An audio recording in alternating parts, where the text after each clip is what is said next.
नमस्कार. 12व्या ज्योतिर्लिंगाची कथा तुम्हाला सांगत असताना एक विलक्षण योगायोग आला. एक विलक्षण योगायोग. आणि त्या योगायोगाला सांगूनच तुम्हाला 12व्या ज्योतिर्लिंगाची कथा मी सांगणार आहे. खरं तर इकडचे तिकडचे विषय सरमिसळ करू नये, पण मी तरीही तिकडच्या म्हणजे अॅनालायझर न्यूज मराठी चॅनलच्या एका विषयाचा इकडे संदर्भ देऊन 12व्या ज्योतिर्लिंगाची कथा मी तुम्हाला सांगणार आहे. आणि विलक्षण योगायोग का म्हणतोय तेही तुम्हाला लक्षात येईल. झालं असं की अखिल भारतीय विद्यार्थी परिषदेचे कार्यकर्ते नेमकं काय काम करतायत हा प्रश्न मी उपस्थित केला होता. आणि त्यामध्ये चुकून काही उदाहरणांचा उल्लेख केला होता जो करायला नको होता. माझं अजूनही स्पष्ट मत आहे की कार्यकर्ते काय करत होते हा प्रश्न व्हॅलिड होता आणि मी त्या प्रश्नावर ठाम आहे. कार्यकर्त्यांनी सांगितलं आम्ही हे करत होतो तेही सांगायला तयार आहे. त्यानंतर काही लोक माझ्याकडे आले, अगदी 25-30 या संख्येनं आले आणि 25-30 या संख्येने येऊन त्यांनी मला सांगितलं की कुलकर्णी माफी मागा. अरे समोर आपली पोरं होती, म्हणजे दुसरं कोणी नव्हतं. जे माझ्या धर्मासाठी काम करतात, जे माझ्या विचारधारेसाठी काम करतात ती पोरं समोर होती आणि ती मला म्हणत होती कुलकर्णी माफी मागा. वय काहीही असो, तरुण पोरांची इच्छा आहे ना, मागून टाकली. काही नाही त्यात कमीपणा वाटण्याचं कारण नाही. एवढंच काय, पोरं चहा कडू लागेल असं म्हणाली, पण मी चहा पाजवून, चहा एवढा नव्हता तेवढा, काही जणांना चहा काही जणांना ज्यूस असं करून पाठवून दिलं, कारण त्यांचं तोंड माझ्याबाबत गोड व्हावं यासाठी ते होतं. परिणाम माझा एक माफीचा व्हिडिओ जाईल अॅनालायझरवरती आणि तो सगळ्यांना वाटेल की कुलकर्णीला माफी मागावी लागली. हरकत नाही.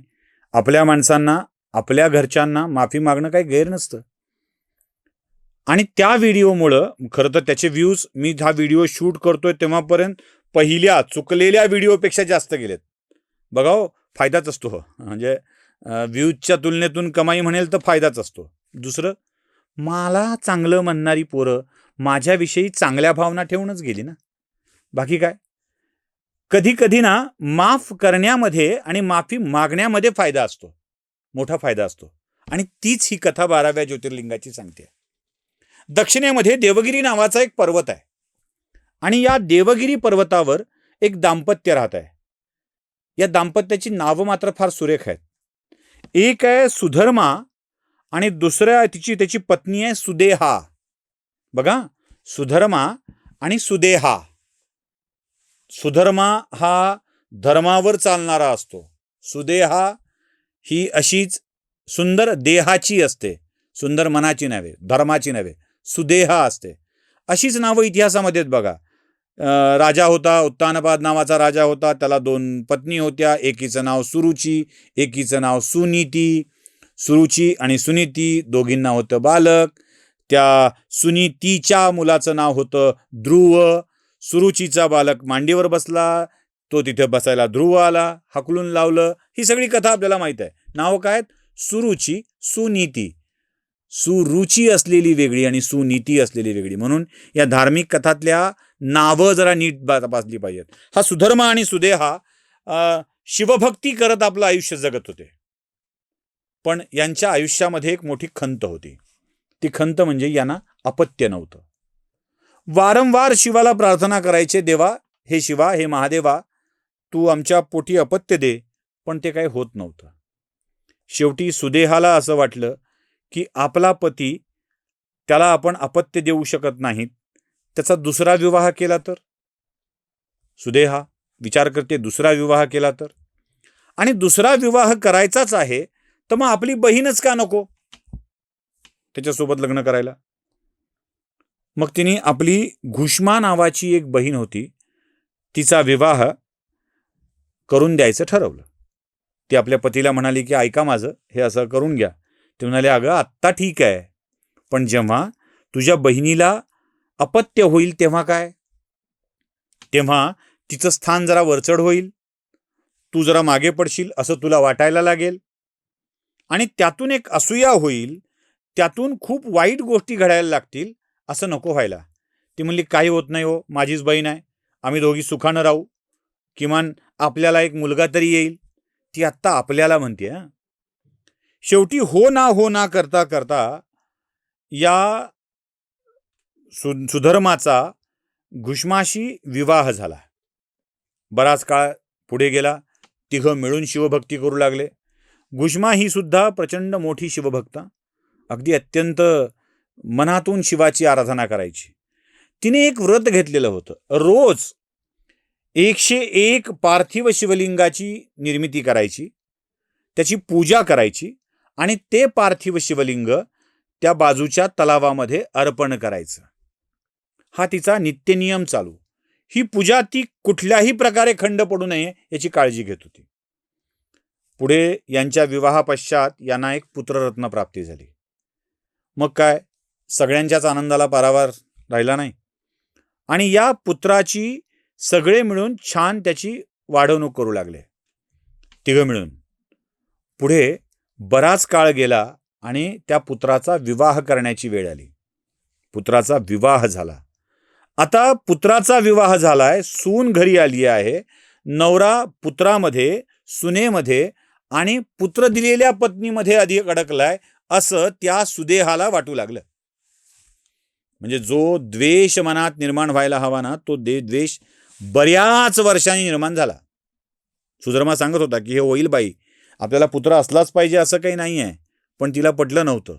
आता बऱ्याच काळानंतर तिच्या मनात द्वेष निर्माण झाला आणि तिने एक विचार केला की या घुष्माला म्हणजे माझ्या बहिणीला आता अहंकार झालाय, वाटू लागतं, आपापल्या मनात वाटू लागतं, अहंकार झालाय आणि ती फक्त या एकाच गोष्टीमुळे सुखात आहे की तिला मुलगा आहे आणि मला नाही. बघा माणूस काय काय विचार करू लागतो. ती म्हणाली हा मुलगाच संपवला तर, हा मुलगाच संपवला तर किती छान होईल. एका सकाळी तिच्या पुत्राची पत्नी उठून कामाला लागली तेव्हा भल्या पहाटे ही उठली आणि त्याला झोपेतच संपवला आणि त्याचा देह उचलून तिने ज्या तलावात पार्थिव लिंगाचं विसर्जन होत होतं त्या तलावात टाकून दिला. आपल्याच बहिणीच्या पुत्राचा, स्वतःच्या पतीच्या आणि बहिणीच्या पुत्राचा खून करून तिनं त्या तलावात त्याचं प्रेत टाकून दिलं. सकाळची वेळ होती, प्रत्येकजण आपापल्या कामात मग्न होता. तिची बहीण घुष्मा सुद्धा पार्थिव शिवलिंग करण्याच्या तयारीत होती. थोड्या वेळाने त्यांच्या सुनेनं जाऊन बघितलं आपला पती अजून का उठलेला नाही आहे. तिला लक्षात आलं की काहीतरी गडबड झाली आहे, सगळं अंथरण विस्कटलं आहे. तिनं सासऱ्याला सांगितलं, मामाजी काहीतरी गडबड आहे, हे दिसत नाही आहेत. सासरा म्हणाला गेला असेल बाहेर बाकीची आपली स्नानादी कार्य आटोपायला. ती म्हणाली नाही, काहीतरी गडबड वाटते आहे.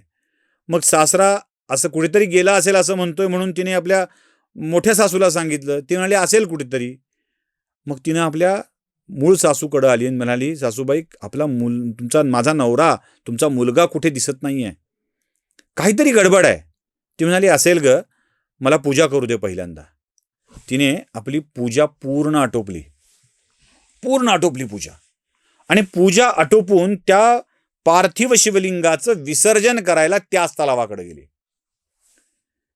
त्या तलावाकडे गेल्याबरोबर तिच्या लक्षात आलं की तलावाच्या कोपऱ्यावर आपला मुलगा बसलेला आहे. ती म्हणाली अरे इथे का बसलायस. त्यानं सांगितलं, आई मोठ्या आईनं काहीतरी केलं होतं एवढं मला आठवतंय आणि मी सकाळी उठलो तेव्हा या तलावात स्वतःला बघितलं. मी बाहेर आलो आणि इथेच स्नान आटोपून बाकीचं शिवपूजन करत बसलेलो आहे, स्नान झालंय म्हणून. तिने शिवाची प्रार्थना केली, म्हणाली शिवा, देवा माझ्या पुत्राला आपण जिवंत केलं, किती उपकार माझ्यावरती. आणि काय आश्चर्य, त्या तलावातून शिव प्रत्यक्षरित्या बाहेर आले. म्हणाले घुष्मे, मी तुझ्या भक्तीने प्रसन्न आहे आणि केवळ तुझ्या भक्तीपोटी तुझ्या पोराला परत जिवंत केलंय. तुला माहिती आहे काय झालं होतं ते. म्हणाली काय झालं होतं. अगं तुझ्या मुलाला तुझ्याच बहिणीने मारलं आणि तिला या तलावात टाकून दिलं. मला प्रचंड क्रोध आलाय आणि आता मी या क्रोधातच तुझ्या बहिणीला मोठी शिक्षा देणार आहे. घुष्मा पटकन शिवाच्या पायाला लागली, म्हणाली देवा अहो माफ करणं हे सगळ्यात मोठं पुण्य आहे, सगळ्यात मोठं पुण्य आहे. तिने माफी मागावी आणि आपण सगळ्यांनी माफ करावं, तुम्हीही माफ करावं. देवा, तिने अपराध माझा केलाय, मी तिला क्षमा करते आहे. तिने नाही मागितली तरी करते आहे. तुम्हीही मोठ्या मनाने तिला क्षमा करावं. क्षमा हे सगळ्यात मोठं पुण्याचं काम आहे, ते आपण करावं अशी माझी तुम्हाला विनंती आहे देवा.